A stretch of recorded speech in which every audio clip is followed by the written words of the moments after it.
নমস্কার বন্ধুরা, মুনিয়া রন্ধনশৈলী চ্যানেলে আপনাদের সবাইকে স্বাগত।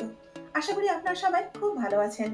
বন্ধুরা, আপনারা তো নিশ্চয়ই মটর পনির অনেকবারই খেয়েছেন, কিন্তু মটর পনিরের ধোকা সেটা কি কখনো খেয়েছেন বা ট্রাই করে দেখেছেন? হ্যাঁ বন্ধুরা, আজকে তৈরি করব মটর পনিরের ধোকা। মুখে দিলেই মিলিয়ে যাবে, এতটাই নরম হয় এই মটর পনিরের ধোকা। আমাদের বাঙালিদের ধোকার ডালনার থেকে অনেক বেশি সুস্বাদু কিন্তু এই মটর পনিরের ধোকা, আর তৈরি করাও খুব সোজা। যারা রান্না নিয়ে এক্সপেরিমেন্ট করতে ভালোবাসেন তাদের জন্য এই ধোকার রেসিপিটা কিন্তু একটি অনবদ্য রেসিপি। চলুন তাহলে দেখে নেওয়া যাক কি করে তৈরি করতে হয় এই মটর পনিরের ধোকা। একটা মশলার পেস্ট প্রথমে আমরা তৈরি করে নেব। সেই জন্য ব্লেন্ডিং জারের মধ্যে দিয়ে দিচ্ছি সাদা তেল 2 টেবিল চামচ। এর সাথেই দিয়ে দিচ্ছি 2 টেবিল চামচ ভাজা চীনাবাদাম। 2 টেবিল চামচ কিশমিশকে আমি একটু ভিজিয়ে রেখেছিলাম, এখন সেটা দিয়ে দিচ্ছি। এর সাথেই দিয়ে দিচ্ছি দুটো মাঝারি সাইজের টমেটো, যেগুলোকে আমি একটু ছোট করে কেটে নিয়েছি। এবার দিয়ে দিচ্ছি 2 টেবিল চামচ জল, দিয়ে সব একসঙ্গে ভালো করে ব্লেন্ড করে নেব। দেখুন বন্ধুরা, এখানে আমাদের মশলার পেস্টটা কিন্তু তৈরি হয়ে গেছে। চলুন এবার রান্নাটা শুরু করি। রান্নাটা শুরু করার আগে আমাদের ধোকার মিক্সচারটা তৈরি করে নিতে হবে। সেই জন্য এখন মিক্সিং বোলের মধ্যে দিয়ে দিচ্ছি 2/3 কাপ মটরশুঁটি বাটা। এখানে মটরশুঁটিগুলো কিন্তু আমি খুব মিহি করে বেটে নিইনি। এর সাথে এখানে দিয়ে দিচ্ছি হোমমেড পনির বা ছানা। 500 মিলিলিটার দুধকে আমি ছানা করে নিয়েছিলাম, সেটাই দিয়ে দিচ্ছি। এরপর এখানে দিয়ে দিচ্ছি 2/3 কাপ ছোলার ডালের পেস্ট। ডালটাকেও আমি খুব মিহি করে বেটে নিইনি। মটরশুঁটি আর ডালের পরিমাণটা আমি একই নিয়েছি এখানে। এবার দিয়ে দিচ্ছি 1 টেবিল চামচ আদা বাটা ও 1 টেবিল চামচ রসুন বাটা। দিয়ে দিচ্ছি 1 চা চামচ চিনি। এর সাথে নুনটা দিয়ে দিচ্ছি স্বাদ মতো। এরপর হলুদ দিয়ে দেবো 1 চা চামচ। যেহেতু ধোঁকা ছোলার ডাল দিয়েছি, সেই জন্য এখানে হিং দিয়ে দিচ্ছি কয়টা চা চামচ। ঝালের জন্য দিয়ে দিচ্ছি 1 টেবিল চামচ কাঁচা লঙ্কা বাটা। Now time to mix it mix.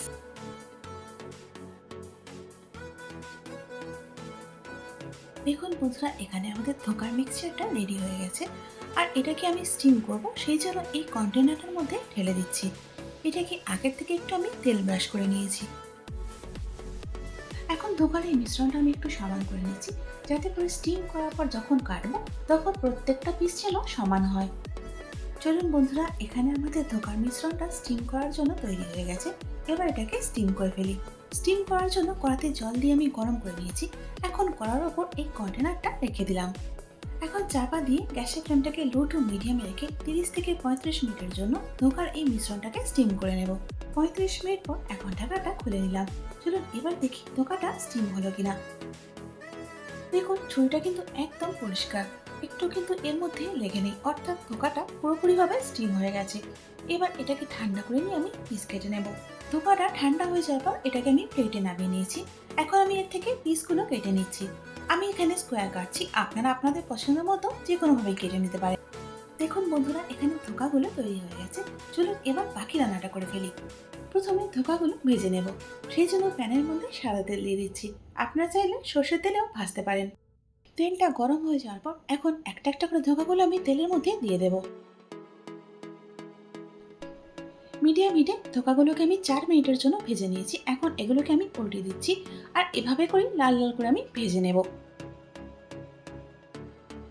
দেখুন বন্ধুরা, এখানে ধোকাগুলো ভাজা হয়ে গেছে। এখন এগুলোকে আমি তেল থেকে তুলে নেব।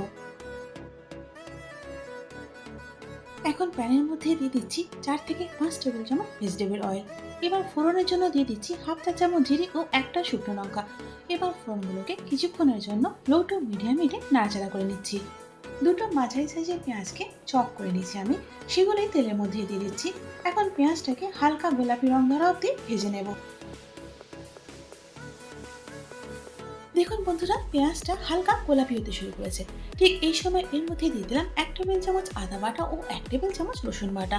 এখন আদা ও রসুন বাটাটাকে ততক্ষণ পর্যন্ত ভেজে নেব যতক্ষণ না এগুলোর কাঁচা গন্ধটা সম্পূর্ণভাবে চলে যাচ্ছে।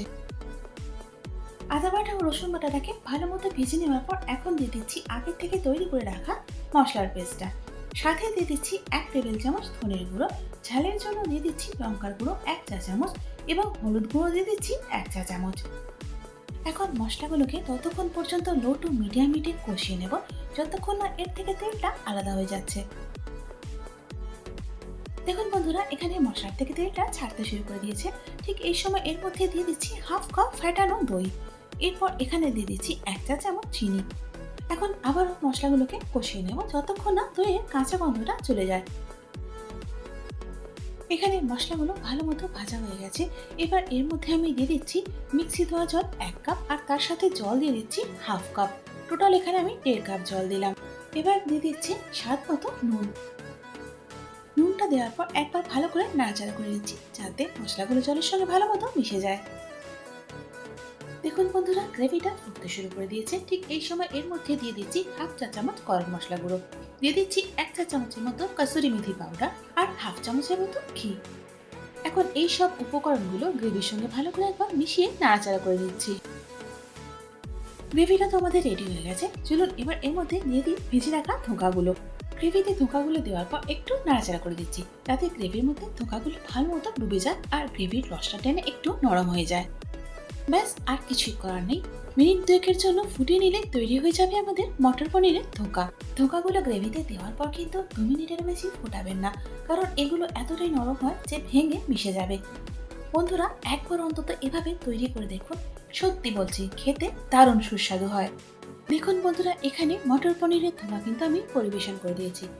ধোঁকার স্বাদ তো আমরা সবাই জানি, কিন্তু মটর পনিরের ধোঁকা যদি আপনারা এখনো পর্যন্ত না খেয়ে থাকেন তাহলে অবশ্যই ট্রাই করুন। এটা পরোটা, লুচি, পোলাও, ভাত সবকিছুর সঙ্গে খেতে দুর্দান্ত লাগে। সুতরাং আর দেরি না করে আজই ট্রাই করুন এই মটর পনিরের ধোঁকা।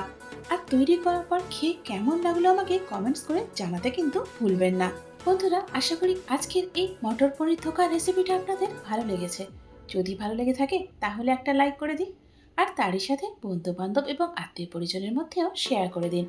আর এই রকমই নিত্য নতুন এবং সহজ রান্নার রেসিপির জন্য আমার চ্যানেলটাকে সাবস্ক্রাইব করে আমার পাশে থাকুন, আর তার সাথে বেল আইকনটা প্রেস করে দিন যাতে করে আমার নতুন ভিডিও আপলোড হওয়ার সাথে সাথে নোটিফিকেশনটা সবার আগে আপনি পেয়ে যান। এতক্ষণ সঙ্গে থাকার জন্য অনেক ধন্যবাদ।